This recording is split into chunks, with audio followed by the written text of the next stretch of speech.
The ugliness of human nature is always exposed in criminal cases. Let's explore and study the human nature revealed in these cases together.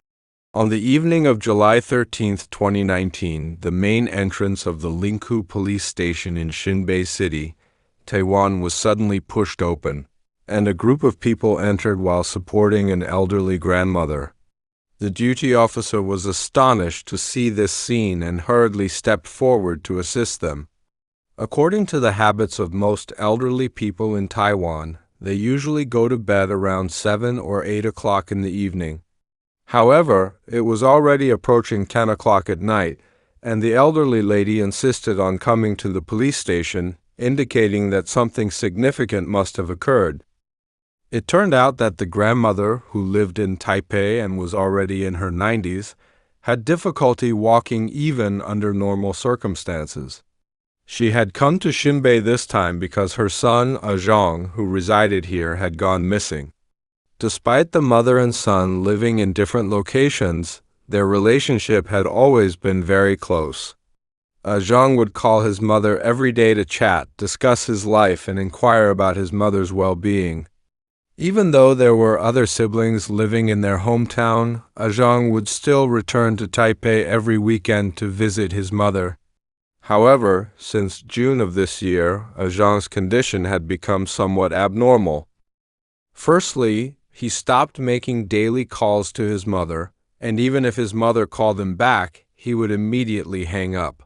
The mother noticed something amiss, so she informed Zhang's siblings about the situation and requested them to help contact Zhang, but he stated that he was dealing with work and did not answer anyone's calls. Since phone calls were not convenient, wouldn't he have time to check messages on the chat app? Therefore, Zhang's sister took the initiative and began to communicate with her brother online. Even with the change in communication methods, Zhang's responses were still highly untimely. On June 17th, Zhang's sister sent a message asking what he was busy with and emphasizing that their mother was very worried about him. Zhang did not reply until June 18th, stating, "Dealing with things, poor signal. I will contact you after a few days when it's done." So, the sister waited for a few days, as Zhang had mentioned, before contacting him again. This time, Zhang read the message but did not respond. It took another 4 days for him to explain that the bag he carried with him had fallen into the swimming pool, causing his phone to get wet, and that he had just repaired most of the parts, but the earpiece was still malfunctioning. In addition to explaining the reason for being out of touch, Zhang also informed his sister that he was traveling in the southern part of Taiwan and had invested in a company and would return to Xinbei in approximately 1 month. On this occasion, even the sister detected something amiss. Usually, Zhang would speak with certain habitual phrases, but these phrases were absent from his recent responses. Additionally, he had some commonly used emojis that he had not utilized during this time.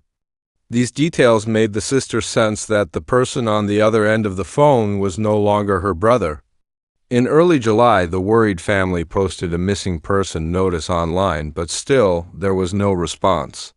Finally, at the insistence of their elderly mother, the family traveled to Xinbei City, where Zhang resided, to report to the police. The Xinbei City police decided to commence the investigation promptly. Due to the scarcity of clues in this case, the police planned to seek out any useful information at Zhang's residence. Zhang's home is located on the 4th floor of an aged apartment building and has been renovated, presenting a lavish interior.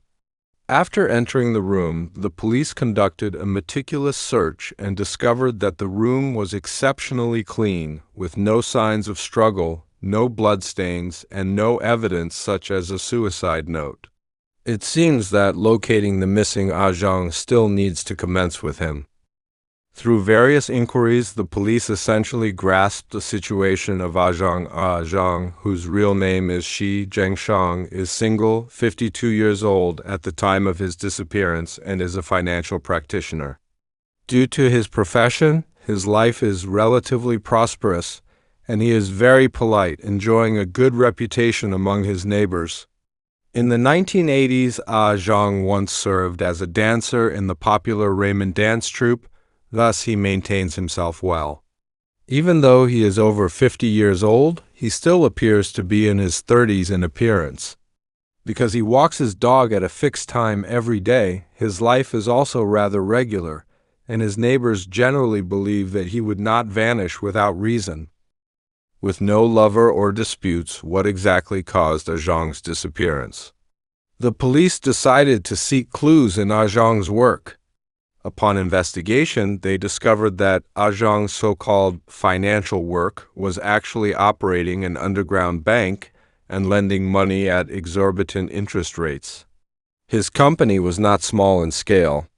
His residence in Xinbei also served as the office for the underground bank, and there was another branch in Hsinchu with 2 employees at each location. Since it involved usurious lending, the level of danger in the case escalated on one hand, and the reasons for Ah Zhang's disappearance became even more enigmatic. However, at least they had found a lead. The police reorganized the timeline of the events known thus far. According to Ah Zhang's mother, the last time she saw Ah Zhang was on June 15th. When the police searched Ah Zhang's home, they found a stack of receipts indicating that he had shopped at a local chain supermarket on June 13th through the supermarket's surveillance footage. The police saw that Ah Zhang appeared relaxed at the time, and the items he purchased were simple, suggesting no indication of him being under any threat. In addition, in subsequent chat records with his family, Ah Zhang mentioned that he was going to Taiking and the south to handle debts. This led to 2 possibilities. 1, Ah Zhang really went to handle work as he claimed, and 2, Ah Zhang was kidnapped and taken to Taipei for detention. The first possibility has essentially been ruled out, so the police focused on the second possibility. To verify this hypothesis, they checked Ah Zhang's mobile phone signals, hoping to determine his whereabouts by identifying the base station locations where the phone was used. This investigation revealed that since June 16th, Ah Zhang's mobile phone signals had consistently appeared in the Taiyuan area, indicating that someone other than Ah Zhang was now using his phone. As mentioned earlier, Ah Zhang's underground bank had a branch in Taiyuan, but according to the information the police had, Ah Zhang was a true homebody.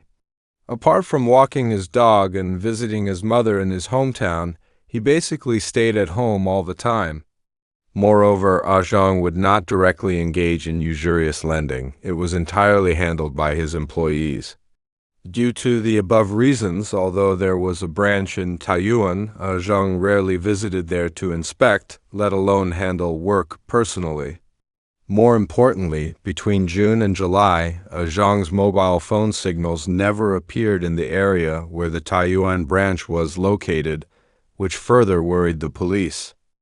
Given the involvement of the branch in Taiyuan, the police focused on Ah Zhang's employees for a breakthrough. Among the 4, 1 person was quickly ruled out as a suspect, while the other 3 were officially placed on the police's list of suspects. These 3 individuals were Tang Shahao Chun Tangxi and Zhang Shangjun. Tang and Chun had been with Ah Zhang since the beginning of his usurious lending operations and were the ones who interacted with Ah Zhang the most on a daily basis. However, after Ah Zhang's disappearance, they became indifferent. When called in by the police for assistance, their stories were surprisingly consistent, claiming they were also looking for their boss, but had not found him yet. According to the police, the 3 seemed prepared for Ah Zhang's disappearance and showed no concern about it. Among them, the police found Chen Tianxi the most suspicious. During the questioning, Chen Tianxi not only answered the questions, but also repeatedly asked the police about the progress of the investigation.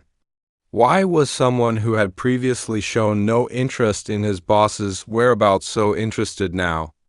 This led the chief inspector in charge of the case to think of a common characteristic of most arsonists, who like to return to the crime scene to admire their handiwork. Additionally, there was a camera in the stairwell on the second floor of the apartment building where Zhang lived in Shunbei.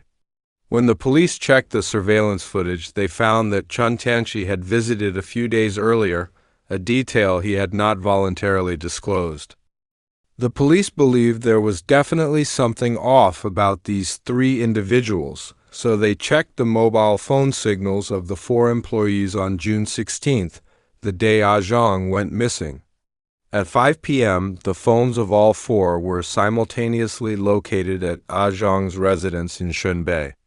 Around 8 p.m., the signals from Zhang, Tan Shihao, and Jiang Chengjun moved to Taoyuan, while Chen Tianqi's signal was in Zhuangwei County, Yilan. After that, Zhang's phone signal remained in Taoyuan, while Tang and Jiang rushed to Yilan to meet up with Chen Tianqi. The three did not disperse until the early hours of the next day. Based on the usage of Zhang's phone, the investigators felt that Zhang was likely in grave danger, and the last known location should be in Zhuangwei, Yilan. Why did Tang Chun and Zhang choose Zhuangwei as the crime scene? The police looked into the backgrounds of the three and found out that Jiang Chengjun was from Zhuangwei, and the place where they gathered that day was exactly his family's house in his hometown. To prevent alerting the suspects and causing them to transfer evidence in advance, the police had to disguise themselves as lost tourists seeking directions, using this opportunity to conduct reconnaissance. Unfortunately, this approach yielded very limited results. The village was closely knit, with neighbors living in close proximity, leading the police to deduce that if the three suspects had killed Zhang, the body would not be hidden near the village. They thus focused their search on the village's cemetery. It should be noted that when the police decided to search the cemetery for the body, it was the first day of the 7th lunar month, known as the Ghost Gate Open in Taiwan time, when local superstitions were rife, even affecting the police. After several fearful searches of the cemetery, they did not find Zhang's body as hoped. Subsequently, the police expanded their search to the nearby windbreak forest and even used drones for assistance, but still found nothing. The persistent chief inspector even brought in satellite images from the day of the crime and the following weeks to compare and find any significant changes in the terrain, but to no avail. Where was Zhang? This question became a thorn in the chief inspector's side, plaguing his thoughts, whether he was on duty or off. In search of an answer, the chief inspector even paid a special visit to the Baogong Temple near the police station to pray for assistance from the deities, hoping that Baogong would send his troops to aid in the investigation. To his surprise, his prayers seemed to be answered. One day after work, while showering and contemplating the case, the chief inspector noticed that the scent of shampoo was replaced by an odor similar to that of a dead rat, the smell of a decomposing body. His hair stood on end. He was very familiar with this smell, that of a corpse. Could it be Zhang's wronged soul seeking him out? The chief inspector hastily recited, "Please do not manifest. Do not send dreams, I will be scared. Your grievances have a source, you should seek those who killed you. Moreover, do not worry about your case, I will definitely find out the truth." Surprisingly, after reciting this, the smell did indeed disappear. The next day, a team of officers went to Zhuangwei for another search. In the vehicle, the chief inspector once again caught a faint whiff of the scent of decaying flesh, and this time he was not alone. Others in the car noticed it too.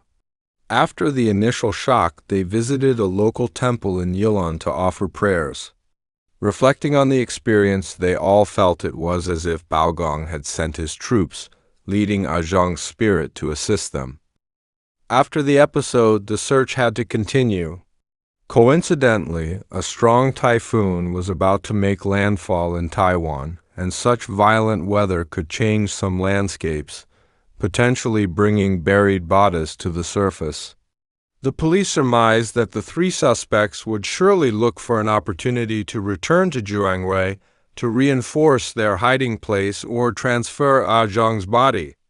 As expected by the police, Jiang Shangxun indeed urgently returned to his hometown before the typhoon passed and left after only staying for one night. So, after the typhoon, the police searched the area around Zhuang again, but still found nothing. No bodies, no witnesses, no murder weapons. Would the killers escape justice? The police meticulously analyzed the suspects' whereabouts on the day of the crime again and discovered a new clue. After arriving at Zhuangwei, the three stopped for a while before heading to Luodong in Yilan. They stayed near Luodong train station, not far from the renowned Luodong night market. Did they go there in the early morning just for food and drinks? When the chief inspector accidentally found out that there was also a chain supermarket near the train station that Zhang had visited before, he formulated a bold hypothesis. The police promptly contacted the supermarket and obtained the surveillance footage from that day, which indeed showed the three individuals.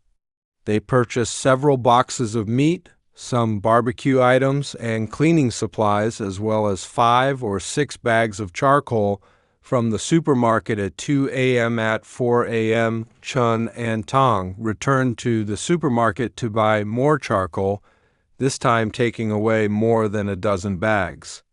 Based on the food they bought, they wouldn't need that much charcoal, leading the police to infer that they might have already cremated Zhang's body.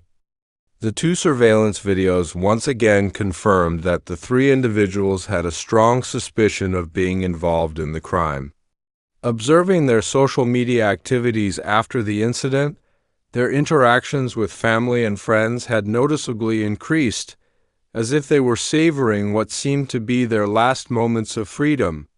Consequently, the police decided it was time to arrest them. Based on the videos, Tang and Chun appeared to communicate more frequently, while Jiang Changjun mostly worked quietly, seemingly serving as the junior partner to the other two. The police chose Jiang Changjun as their breakthrough point. Jiang's psychological defenses had already crumbled, and with a little probing by the police, he confessed everything. Subsequently, the police used this confession and the supermarket surveillance footage to break the mental defenses of Tang Shihao and Shen Tanshi. It turned out that Tang Shihao had stolen money from the company, and when Zhang found out, he publicly stated his intention to deal with Tang. Coupled with their involvement in illegal business, Tang interpreted Zhang's words as a death threat, deciding to strike first. He successively recruited Chun and Zhang, promising them a share of the profits plus a percentage from each subsequent deal. The three then began to plot the murder. On June 16th, the employee who was not part of their plan happened to be on leave. Tang Shihao called Zhang, claiming he had 1.2 million to repay him and also wanted to discuss other matters. Believing Tang, Zhang gladly accepted the invitation. During their conversation, Tang Shihao suddenly pulled out a prepared fruit knife and stabbed it into Zhang's abdomen. Jiang Shangxun, meanwhile, held the boss from the side, preventing him from struggling. Seeing no way out, the injured Zhang kept pleading, "We can talk things over without resorting to violence." At this moment, Chen Chanshi, who was waiting, took out a machete and also stabbed it towards Zhang. After committing the murder, the three spent 2 hours cleaning the scene, then wrapped Zhang's body in a black plastic bag and packed it into a suitcase. They then split up, with Tang and Zhang taking Zhang's phone to Taiyuan to buy gasoline, and also hid the phone in Jiang Changjun's wardrobe. Shen Tanshi took Zhang's body to Zhuangwei. They then bought charcoal and, under the guise of barbecue, burned the body, which took 12 hours. What the police did not expect was that the location of the cremation was right next to Jiang Changjun's ancestral house. All three claimed that after burning for half an hour, Zhang suddenly sat up. The three were so frightened that they almost fled in all directions, but later realized it might have been a muscle contraction, so they used shovels and other tools to smash all of Zhang's bones and continued to burn. According to Jiang Shangzhen's confession, the remaining ashes were buried on the spot. Before the typhoon hit, he came back specially to throw the bag of remains into a nearby drainage pipe. Although the police organized a large-scale search afterwards, Zhang's remains were not found, which became a great regret of this case. After being brought to court, the victim's family firmly demanded that the judge sentence the three to death. The three murderers, on the other hand, showed their skills in various ways. Besides indiscriminately implicating the other two, they tried to get a lighter sentence by apologizing to the family and copying Buddhist scriptures. In the end, the court found the three guilty of murder. Tao Shihao and Chen Tanqi were sentenced to life imprisonment, while Jiang Chengjun was sentenced to 18 years in prison.